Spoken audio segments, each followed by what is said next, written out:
るのか。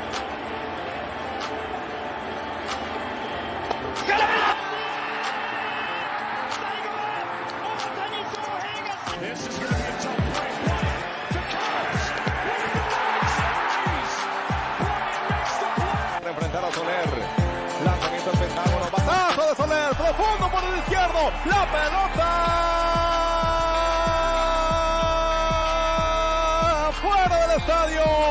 Somos colombiano, Gabriel Barbosa no Montinho, pode fechar o jogo agora.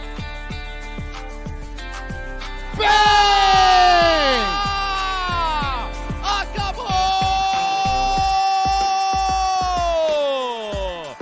Vitória da seleção brasileira!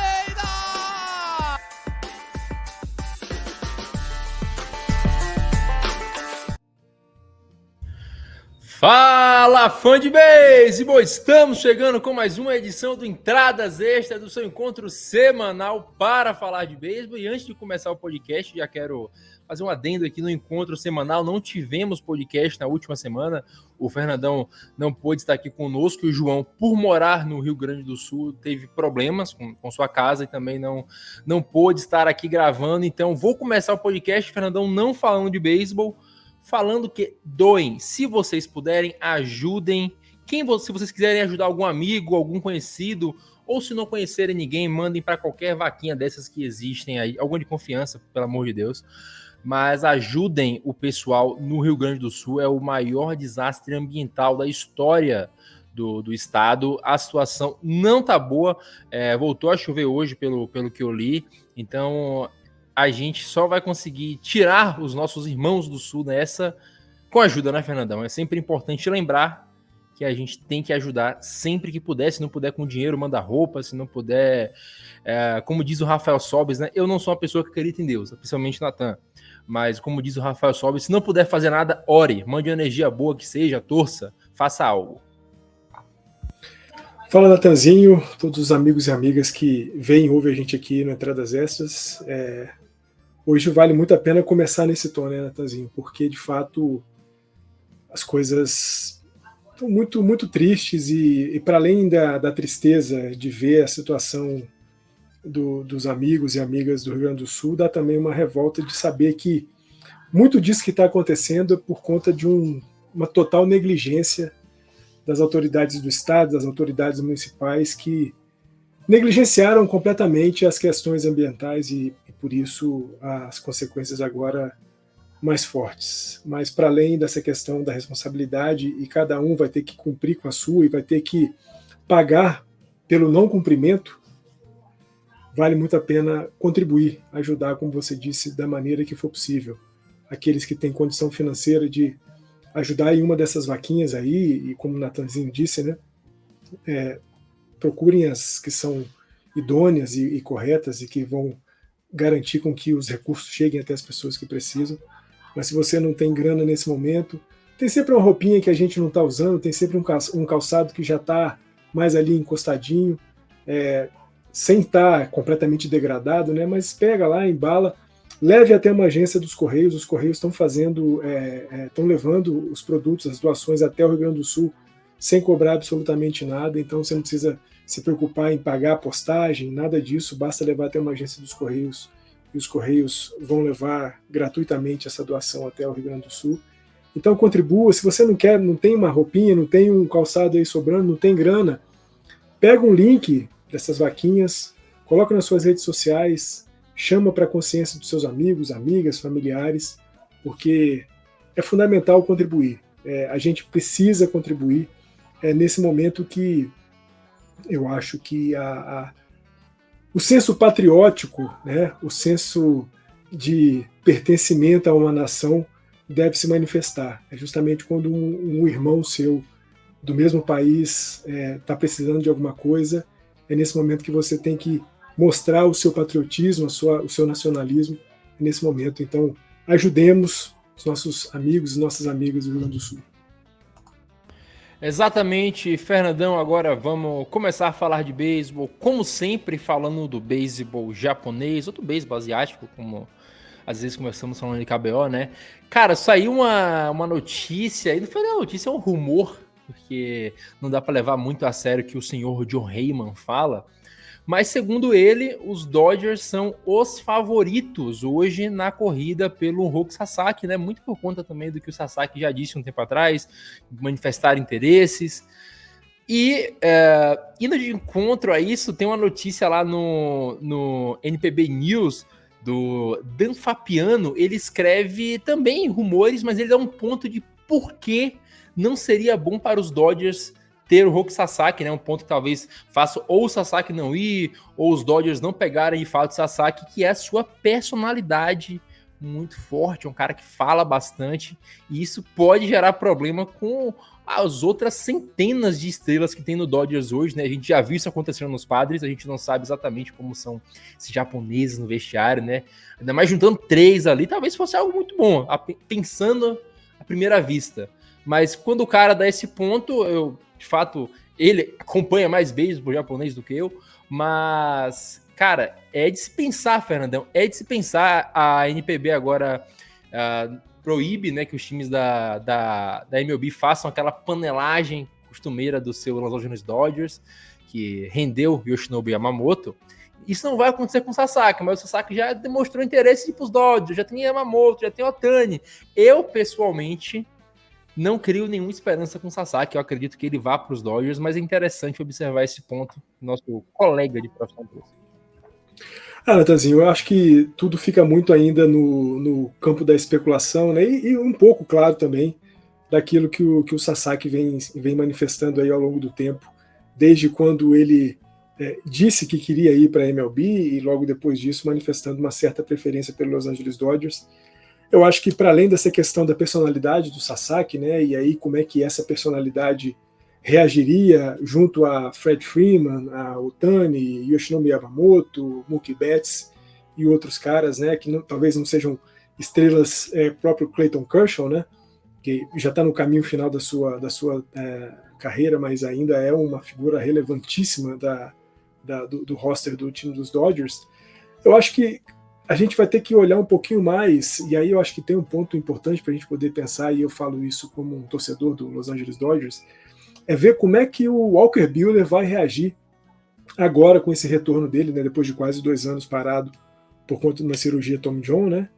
É ver como é que o Walker Buehler vai reagir, vai reaparecer no cenário da MLB, vai reaparecer arremessando pelo Los Angeles Dodgers, porque a próxima temporada é uma temporada, aliás, ao fim dessa temporada, na verdade, né, o Walker Buehler se torna um agente livre. É claro que os Dodgers têm, para além de um investimento muito grande no Walker Buehler, tem um carinho, uma relação afetiva do Buehler com os Dodgers, dos Dodgers com o Buehler, mas a ver como o Buehler reage nesse retorno dele à MLB, eu não sei se uma presença do Roki Sasaki seria algo garantido nos Los Angeles Dodgers a partir da próxima temporada, sobretudo porque o Sasaki não viria barato, né, de forma alguma, e os Dodgers já têm contratos longos aí e caros com Shohei Ohtani, com Mookie Betts, com Fred Freeman, com Yoshinobu Yamamoto.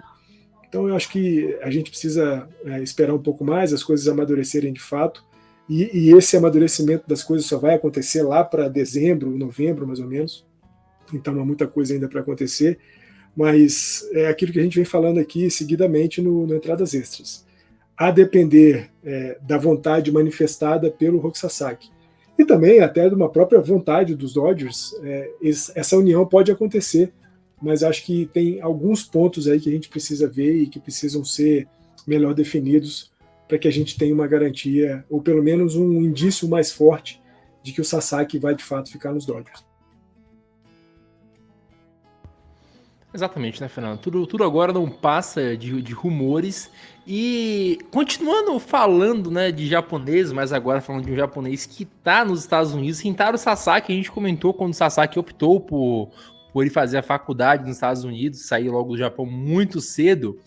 E o Sasaki é um cara que, no nível colegial, né, do high school do Japão, ele foi avassalador, sensacional. Foram 140 home runs, com OPS de 800, com slugging de 800, me perdoe, com chegada em base de 500 e com batting average de 400. Cara, o Rintaro Sasaki, né, falando de outro Sasaki agora, é uma máquina, sensacional. E saíram notícias na última semana, que era a pauta da última semana, isso é verdade, de que nos primeiros treinos de campo ali, os seus treinadores, seus colegas já estão fazendo comparações em chamar o Rintaro Sasaki de Barry Bonds japonês. Muito cedo, Fernandão, que a gente vai falar de outro cara que é precoce na estante, que é o Paul Skeens, mas muito cedo pro Sasaki. Cara, ninguém bate 140 home runs no high school à toa, né? Sem dúvida alguma, a gente não pode negar uma coisa. Força o cara tem. Lógico, isso aí é inegável. O cara tem muita força. E eu estava lendo uma matéria do The Athletics que falava do Rintaro Sasaki, e nesses treinos, né, nessa pré-temporada que ele estava fazendo, nesses treinos que ele estava fazendo, num jogo simulado ele tinha rebatido já 2 vezes com 2 home runs. E aí os técnicos meio que desafiando ele agora, falando que essa próxima rebatida você tem que mandar lá nas piscinas do centro de treinamento de Stanford. Então os caras começam uma coisa meio de Barry Bonds pela força dele, de Babe Ruth também, quando, né, o Babe Ruth falou que ia bater um home run para tal canto e bateu o home run para aquele canto de lá. Então começa um pouco dessa brincadeira. É claro que a gente precisa guardar as devidas proporções, né? A gente está falando de um processo de crescimento e de amadurecimento de um jogador que foi, eu acho que a gente não pode falar nem fenomenal no high school, porque fenomenal é pouco para o que o Rintaro Sasaki fez. Vamos ver como é que ele vai agir agora no college, mas sem dúvida alguma, claro, quando a gente pensa em força, em poder no bastão, a comparação com o Barry Bonds é perfeitamente possível. Agora é claro que o cara tem que continuar mostrando todo esse potencial e toda essa força que ele já mostrou no high school e que possivelmente ele vai mostrar no college, na medida que ele for escalando aí os níveis de amadurecimento dentro do beisebol norte-americano, né, estadunidense, até chegar à MLB. Perfeitamente, Fernandão. Hoje eu estou andando um pouco mais rápido com a pauta aqui, porque o mundo está atarefado para mais tarde. Então, já chegando na nossa queridíssima MLB, a notícia da semana acabou de acontecer, acho que não tem 1 hora que isso foi noticiado, a coisa que todo mundo está esperando desde o começo da temporada. Eu era um pouco mais reticente, eu esperava que o Pirates realmente fizesse o que fez, deixasse o Paul Skeens mais tempo nas minors para eles pegar um ritmo lá até chegar na MLB, mas, como eu já adiantei, Paul Skeens foi chamado para o roster do Pittsburgh Pirates na MLB e com números assustadores nas ligas menores, né? Foram 27,1 entradas com ERA de 0,99, um IP de 0,91 e 45 strikeouts. Fernandão, o João falou um tempo atrás, né, que não achava absurdo pessoas colocarem, que aconteceu, pessoas colocarem o Paul Skeens à frente do Yamamoto no ranking de prospectos, né, porque ambos vão disputar o Rookie of the Year esse ano, mas assim, eu na época xinguei o João, falei, cara, você tá maluco, agora nós vamos ter a prova. Claro, o Yamamoto é um cara com uma carreira extremamente consolidada no outro lado do mundo, um dos melhores arremessadores da história do Japão, mas o Paul Skeens também é um talento sem precedentes. Escolha número 1 do draft, chegou agora na MLB muito rápido e chegou dominando de uma forma assustadora. É bizarro o quão dominante está Paul Skeens. Ele vai estrear no sábado contra o Chicago Cubs e é o grande trunfo, a grande carta na manga do Pittsburgh Pirates, que ano passado tentou, né? Começou muito bem, caiu no final, esse ano tá oscilando, mas segue tentando, não tem nada perdido. É um time que, a depender do que aconteça, pode fazer alguma graça aí, eu duvido bastante, mas o grande trunfo lá no PNC Park é Paul Skeens e a gente vai, todo mundo ansiosíssimo para ver esse cara estreado sábado. Sábado já é meu jogo garantido, né? Eu vou colocar na MLB TV e vou assistir esse Cubs e Pirates, porque ver o Skeens já tinha sido muito legal vê-lo arremessando no college e agora arremessando na MLB vai ser melhor ainda. E acho que pelos números que você trouxe, Natanzinho, fica muito claro que seria um desperdício manter o Skeens nas minors. O nível de dominância dele em relação aos outros jogadores, aos caras que ele estava enfrentando, é qualquer coisa perto do absurdo, ou para lá do absurdo, porque o cara ter um ERA abaixo de 1, um whip abaixo de 1, 45 strikeouts em pouco mais de 27 entradas arremessadas, é um nível tal de dominância que acabaria, talvez, deixando o cara até desestimulado, até ficaria sem graça para o cara jogar, e ele merece, precisa ser colocado no nível mais alto do beisebol, jogando pelo Pirates, agora na MLB, a partir do sábado. Vai ser muito legal ver. É claro que eu sempre coloco, né, esses senões aí para caras como Yoshinobu Yamamoto, né, que no seu primeiro jogo tomou suas pancadas, a gente viu um cara ainda nervoso, tentando controlar muito mais as emoções, e aí isso refletindo em maus arremessos. Ver o quanto que o Skins vai ser capaz de segurar essas emoções, de baixar um pouco a adrenalina, e aí ele sendo capaz de controlar tudo isso e fazendo o que ele já vinha fazendo no college e depois nas minors, a gente vai ter um prazer gigantesco de ver uma das novas estrelas da MLB começando a brilhar já nessa temporada 24, né, com um pouco mais de meses aí de minors e de MLB rolando. O cara já, a escolha número 1 do draft já aparece. E eu acho, Fernandão, que foi perfeito a leitura do Pittsburgh Pirates. Muita gente esperava que o Skins pudesse começar o ano já na MLB. O Pirates foi criticado até por algumas pessoas por não deixar isso acontecer. E acredito eu que o caminho que eles fizeram foi o caminho correto. Deixa o cara lá, espera ver se ele vai continuar dominante. É um prospecto geracional, como a gente já falou. E ele tem um arsenal muito bom, na verdade, né? Ele tem um arsenal excelente para já chegar dominando na Major League. A gente vê alguns arremessadores que chegam e depois expandem o arsenal, como aconteceu com o próprio Spencer Strider, né? Que foi ter uma curveball agora esse ano. Alguns arremessadores estão aí a vida inteira e não tem um arsenal gigantesco, como é o caso do Kevin Gausman, que vive de 2 arremessos.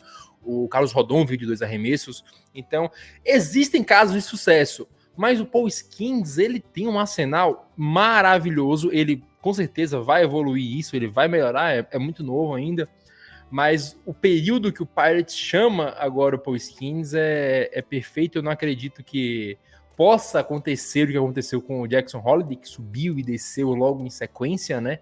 Apesar de que para arremessador é um pouco mais complicado, só que o Pirates não tem tanta necessidade de vencer o tempo inteiro como o Baltimore Orioles tem. Você consegue dar mais tempo ao Paul Skeens para ele se desenvolver, é um cara que já provou que não tem mais nada a fazer em AAA. Então, o movimento do Pirates é no tempo certo, respeitando os limites do jogador e não querendo forçar nada, né? Um cara que já está subindo extremamente rápido, mesmo tendo sido segurado um pouco lá. Então o Pirates mandou muito bem nessa. Tipo assim, sensacional o que eles fizeram. E agora é esperar sábado para ver o que esse cara vai fazer. Eu acho legal essa comparação que você fez com Baltimore, porque é bem justamente isso, né? Baltimore, durante muito tempo, foi esse time que foi apresentando talentos, jovens talentos, Rutschman, o Holliday, que acabou voltando, o Henderson, o Kierstad, o Colton Westbrook também. Então, assim, Colton os caras... Colton Cowser. O time foi trazendo jovens talentos e teve um período de amadurecimento desses caras para agora o Baltimore ser, sem dúvida alguma, um dos times favoritos a playoffs, favoritos à presença em World Series.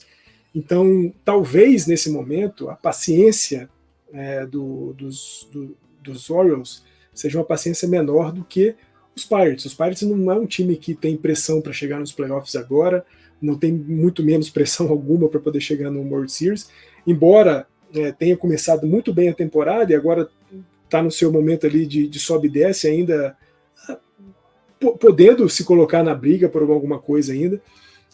E aí trazer um cara como o Skeens para um time que vem sem pressão, e a pressão vai ser praticamente a pressão dele próprio em si, no seu jogo, né, em como ele vai desenvolver o jogo dele, eu acho que é um momento muito bom. E sei lá, viu, Natanzinho, sabendo aí, pensando no que o Skeens pode fazer e se ele se colocar de fato como um arremessador de elite já nesses seus primeiros movimentos na MLB, por que não pensar num Pirates brigando até o final da temporada por uma vaguinha de playoff? Por que não? Tô contigo, Fernando, tô contigo nessa. E agora vamos falar do time mais quente do beisebol, que tá aí no passe para 114 vitórias. Se eu não me engano, foram 19 vitórias nos últimos 22 jogos, ou 23, algo assim. É uma sequência absurda que o Philadelphia Phillies encaixou. Sequências essas que vinham acontecendo, mas vinham acontecendo no final da temporada. O Phillies é um time que começava mal, oscilava e vinha engrenar no final da temporada, e a gente fica se perguntando o que mudou. O que mudou de fato no Philadelphia Phillies para esse time se tornar competitivo desde o começo da temporada, conseguir botar uma vantagem boa para o Braves foi varrido pelos Dodgers, os Phillies varreram os Giants no mesmo ponto. Então eles conseguiram abrir uma boa vantagem. E se a gente pega o time do Phillies para olhar, cara, são... Deixa eu contar. 1, 2, 3, 4, 5, 6, 7 jogadores rebatendo com OPS acima da média da liga. 5 rebatendo para mais de 800 de OPS.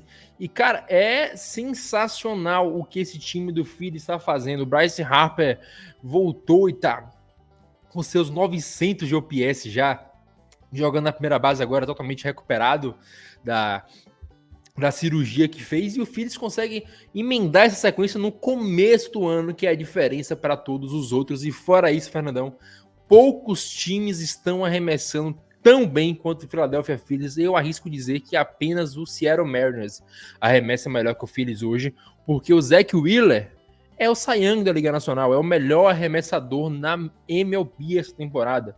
O Ranger Suárez está fazendo a temporada da vida dele até aqui. O Christopher Sanchez está jogando muito bem também. E o Spencer Turnbull jogando muito bem nesse começo da temporada. São 3 arremessadores com ERA abaixo de 1.8. Isso é assustador de se pensar. A gente está no começo da temporada, esses caras têm 7 starts cada um. Mas ainda assim, Fernandão, são números que assustam.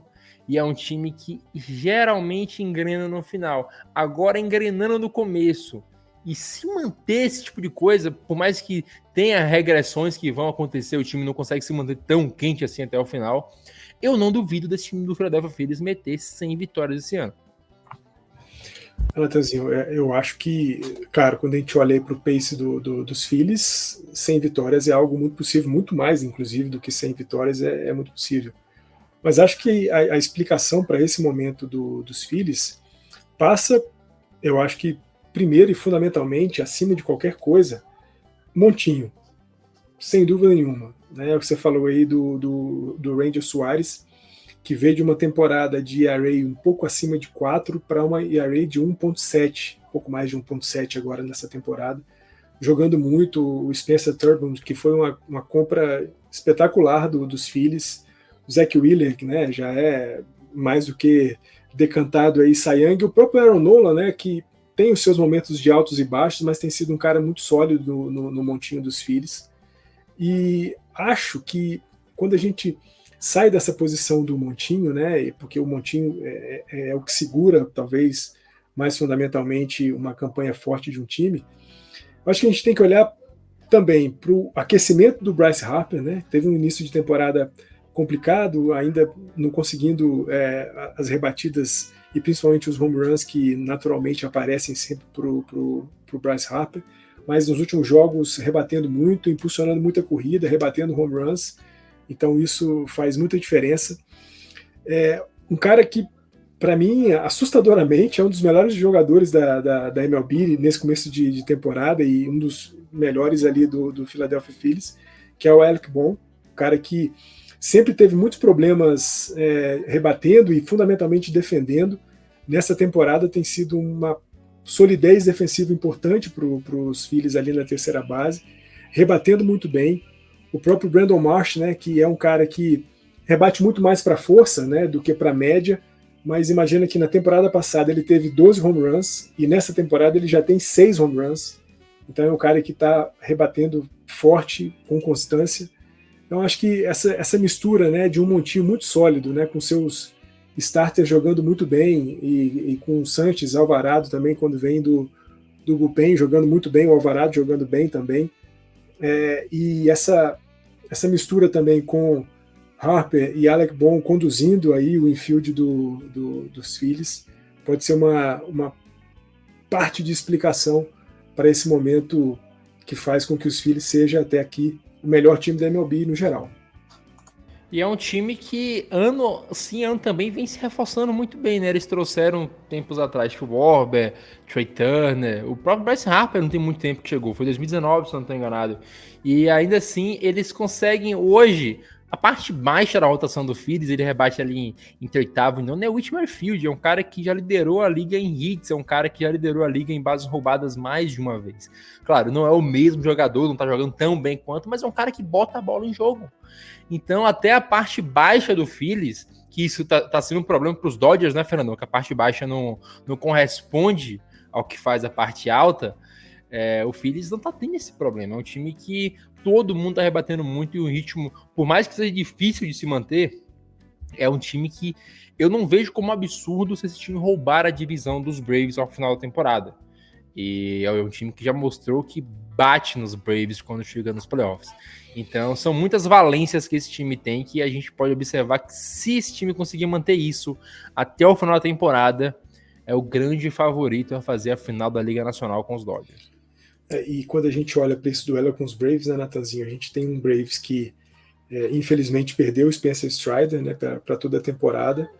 Tem o Max Fried que reaparece, né, tem sido um arremessador mais sólido do que ele foi na temporada passada, do que ele foi no início dessa temporada, mas ainda assim não é um cara, não pode ser somente o Max Fried o cara a conduzir os jogos dos Braves, né? Então Bryce Elder, Charlie Morton são caras que vão ter que aparecer um pouco mais para contribuir aí com as vitórias dos Braves.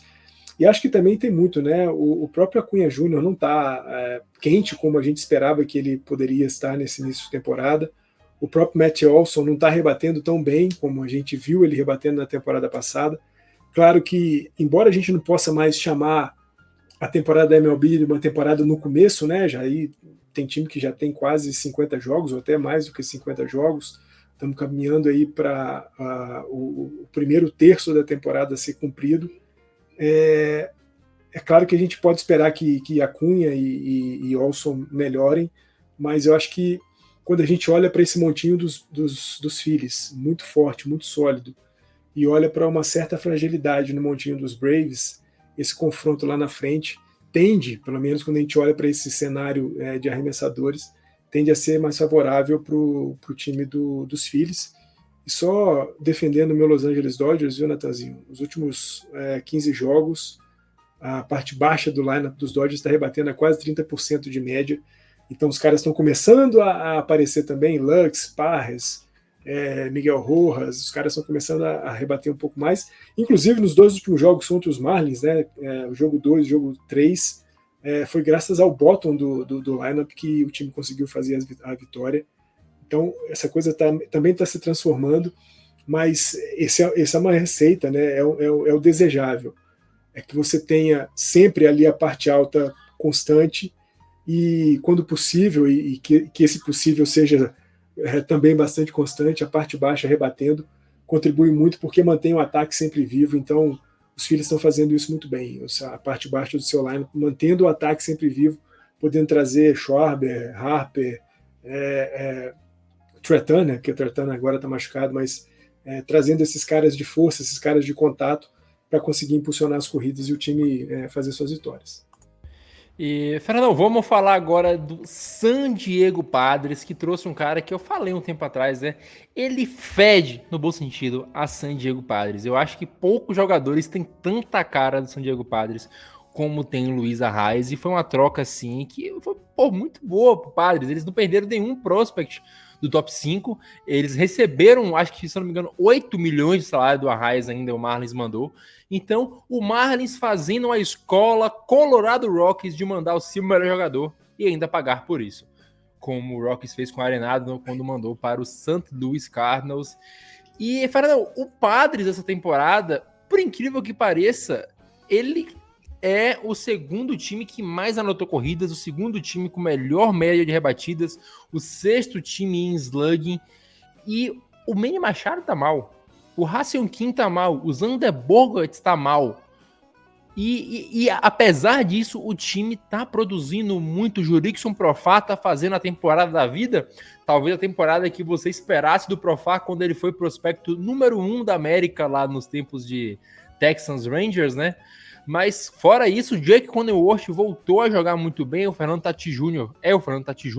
Que ainda acho que ele pode melhorar, ainda acho que ele vai melhorar, na verdade, não só que ele pode, como acho que vai melhorar. Então, o Padres tem aí alguns jogadores que precisam melhorar, que estão devendo e que não são jogadores que para entregar isso. A temporada do Bogaerts é lamentável. A do Manny não é ruim, mas não é a temporada que você espera do Manny Machado.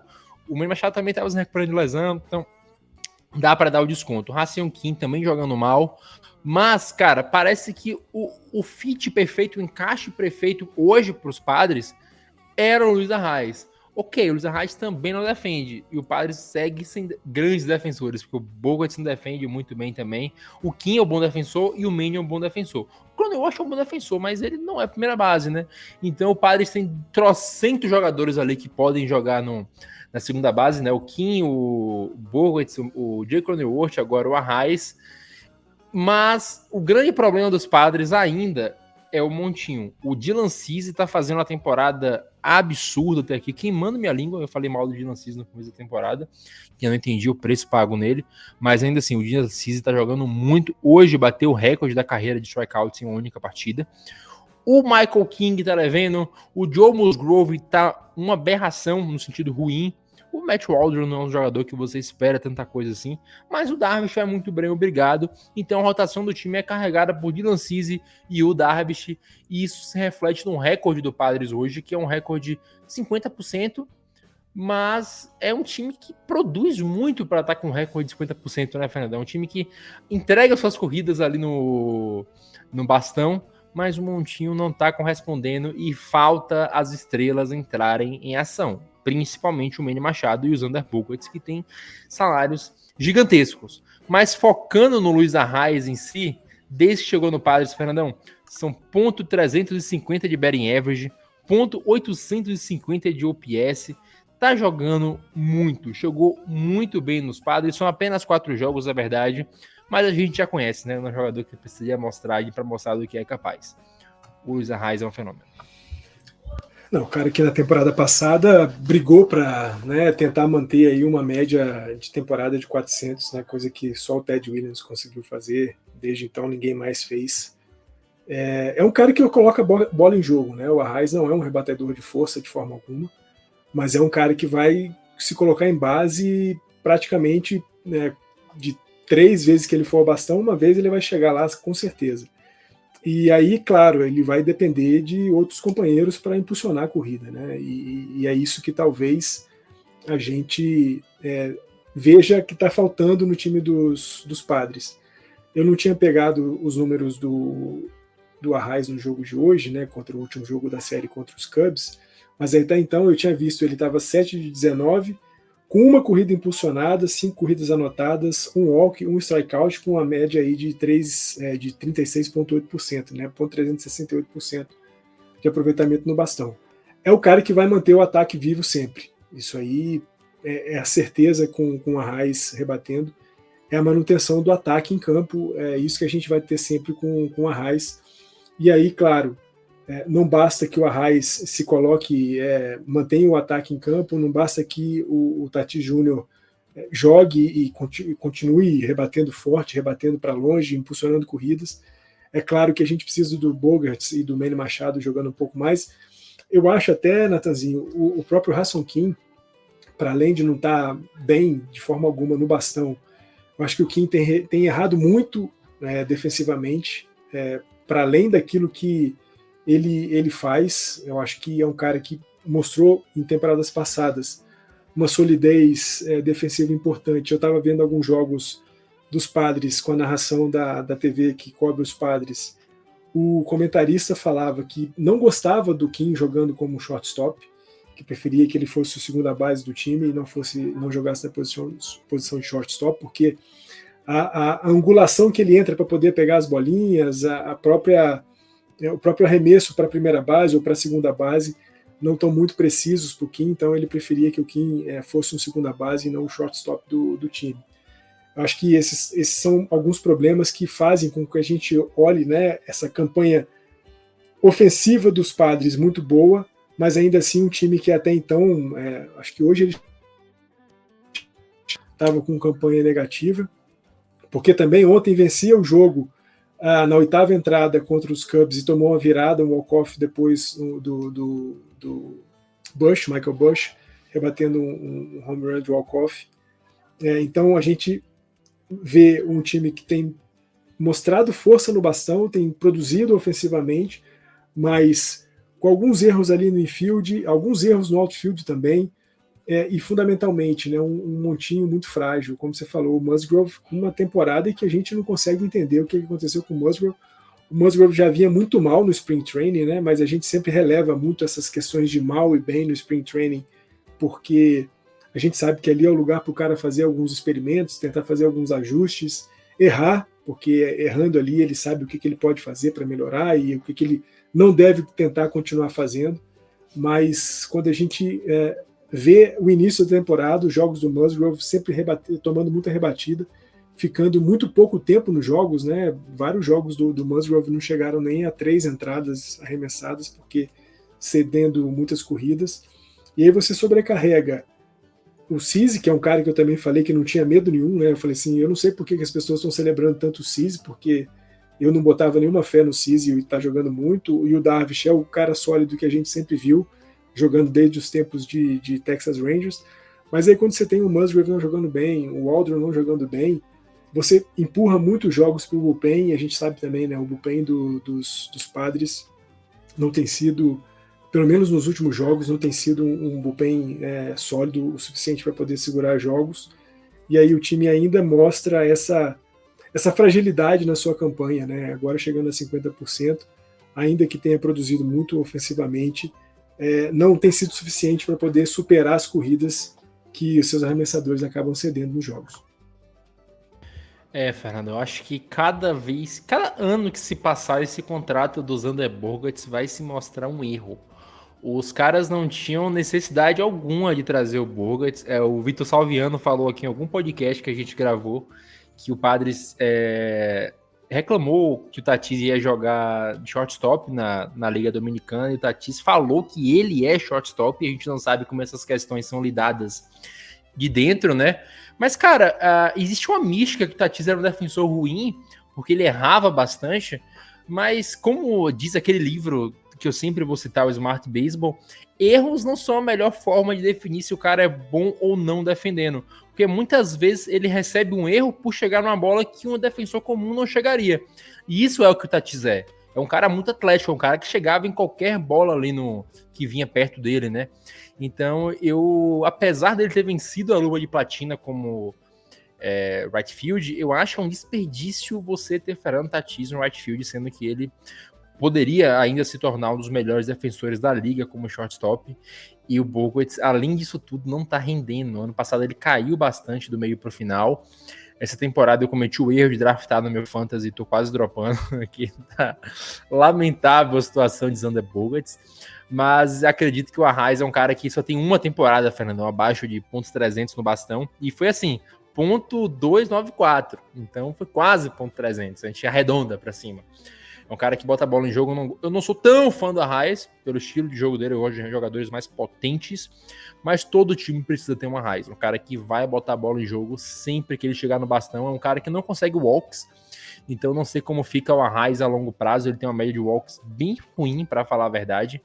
Então, porque ele também rebate tudo, né? A gente tem que lembrar disso.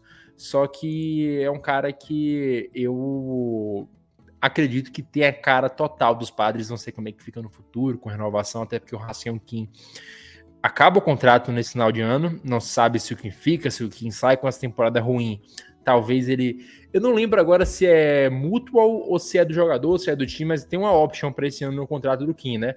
Aí se ele jogar mal, não sei se ele fica, mas se for mutual também... Vai depender de muita coisa que vai acontecer até o final da temporada, né? Mas, novamente falando, é o fit perfeito, é o encaixe que os Padres precisavam hoje para fazer esse ataque continuar funcionando. O Padres talvez precise, a depender de como chegue na deadline, de um arremessador. A gente não sabe como é que vai chegar, mas a depender de como chega, esse time tem condições de brigar. Esse time já mostrou que consegue vencer os Dodgers nos playoffs, consegue vencer qualquer time, na verdade, né? Se vence o Dodgers, você vence qualquer time.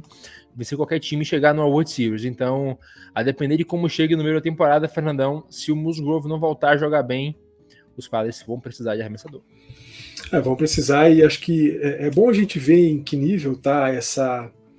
Eu acho que os Padres estão numa fase de crescimento dentro da temporada, e agora nesse final de semana tem uma série importante contra os Dodgers lá no Petco Park, né? Então é pra gente ver, embora o alinhamento de arremessadores, né, dos Dodgers e dos Padres, quando a gente olha aí a comparação cabeça a cabeça, a gente veja um pouco, quando a gente olha para números, né, uma vantagem grande dos Dodgers em relação a esse alinhamento, mas o fato de estar jogando em casa, o fato de estar nesse momento também de crescimento na temporada, pode ser uma boa medida para a gente ver em que pé de fato está esse processo de recuperação dos Padres dentro da temporada regular de 2024.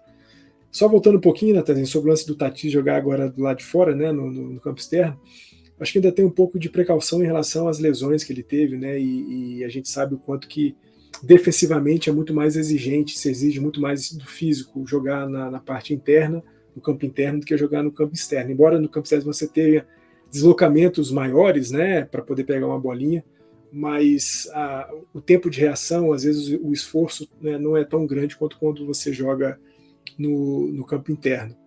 E o lance de você ter um Tatis que joga de shortstop, você tem um Cronenworth que aparece como segunda base, você tem agora um Arraez que é segunda base, um Kim que é segunda base, um Bogaerts não jogando muito bem, talvez eu acho que o Bob Melvin tem Bob Melvin não, como é que é o nome? Bob Melvin tá no Giants hoje. Não, como é que é o nome do treinador do... É o Shield.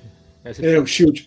Eu acho que o Shield tem moral o suficiente para poder fazer alguns ajustes também ali no time, né, na distribuição de caras, porque não sei se vão jogar com a raiz de rebatedor designado, não sei, o tempo inteiro.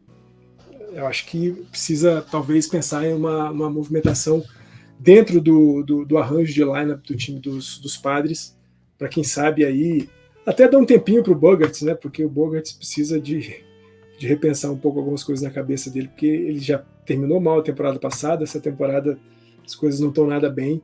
Talvez resetar algumas coisas aí na cabeça seja bom para o Bogaerts poder voltar a jogar pelo menos no nível que ele tinha quando jogava lá em Boston. Eu, como um fã de beisebol, um fã do Fernando Tatis Jr., eu acredito que o beisebol perde muito quando ele não joga de shortstop.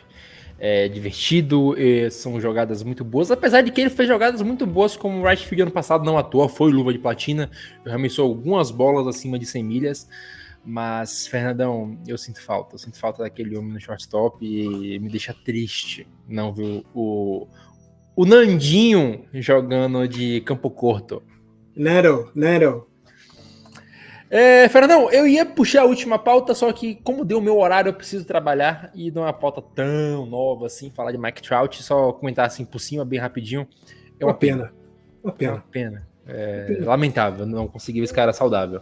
E é ruim porque, assim, é uma estrela que entra ano, sai ano, o cara se lesiona e sempre lesões que levam tempo para poder recuperar, voltar.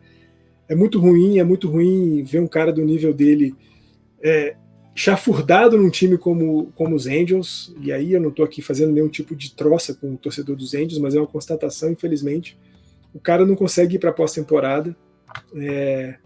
Os companheiros bons que chegam por lá, pelos Angels, acabam saindo depois e ele vai ficando e fica lesionado. A entrevista que ele deu, né, anunciando a lesão e o tempo que ele precisaria ficar de fora foi uma entrevista comovente, né, porque a gente viu um cara que estava muito emocionado, muito triste por mais uma vez saber que é uma lesão grave, uma lesão que vai levar tempo para poder recuperar, um tempo que ele vai perder de novo na temporada. E a gente só tem a lamentar, porque perder a estrela e o talento que é o Mike Trout é sempre muito ruim. Por mais que a gente tem nossos times, tem os caras que a gente quer que ganhe, quer torcer para ganhar, mas como não gostar de ver caras como o Mike Trout jogando, como o Shohei Ohtani jogando, independente dos times que ele joga. Então é lamentável, mais um ano, mais uma temporada em que nós vamos ter um Trout por muito tempo parado, talvez até parado por toda a temporada. Exatamente, Fernandão. Antes de finalizar o podcast, lembrar mais uma vez, se você puder, ajude o Rio Grande do Sul da forma que der. O dinheiro, doações de roupas, de itens de casa, ou até compartilhando o link, porque é muito importante que nesse momento a gente consiga fazer essa doação. E já me adiantando, Fernandão, é sempre um prazer falar com você. É muito bom gravar Entradas Extras. Natanzinho, muito bom estar com você de novo, muito bom estar com todo mundo que viu e ouviu a gente até aqui. Nosso primeiro dueto, né? Nunca tínhamos gravado só nós dois, eu acho que nunca tínhamos feito isso antes. Eu quero deixar aqui alguns abraços especificamente para 3 pessoas, né? O Gutão, a Bianca e o João, 3 queridos amigos que moram no Rio Grande do Sul e que estão passando por todo a tristeza e o desastre que foi esse período de chuva no Rio Grande do Sul e que talvez ainda, infelizmente, continue, mas reforçando aquilo que o Natanzinho disse aqui, contribua, doe, ajude da maneira como você puder, porque é sempre muito importante demonstrar que você se preocupa com as outras pessoas, então faça a sua parte, vamos em frente, porque, Natanzinho, onde tiver uma bolinha dessa aqui voando, lá nós estaremos. Exatamente. E, novamente, ajudem se puderem, da forma que puderem, de qualquer jeito, nem que seja mandando energias positivas, canalizando qualquer coisa, mas ajudem. Um grande beijo, um grande abraço, nos vemos na próxima semana, esperamos não ficar sem gravar novamente tão cedo, mas foi um acaso triste do destino, né, o João não poder gravar na última semana por conta disso, então mandem forças pro João, inclusive, lá no ele tá bem, mas é sempre traumático viver esse tipo de coisa. Um grande beijo, um grande abraço, nos vemos na próxima semana.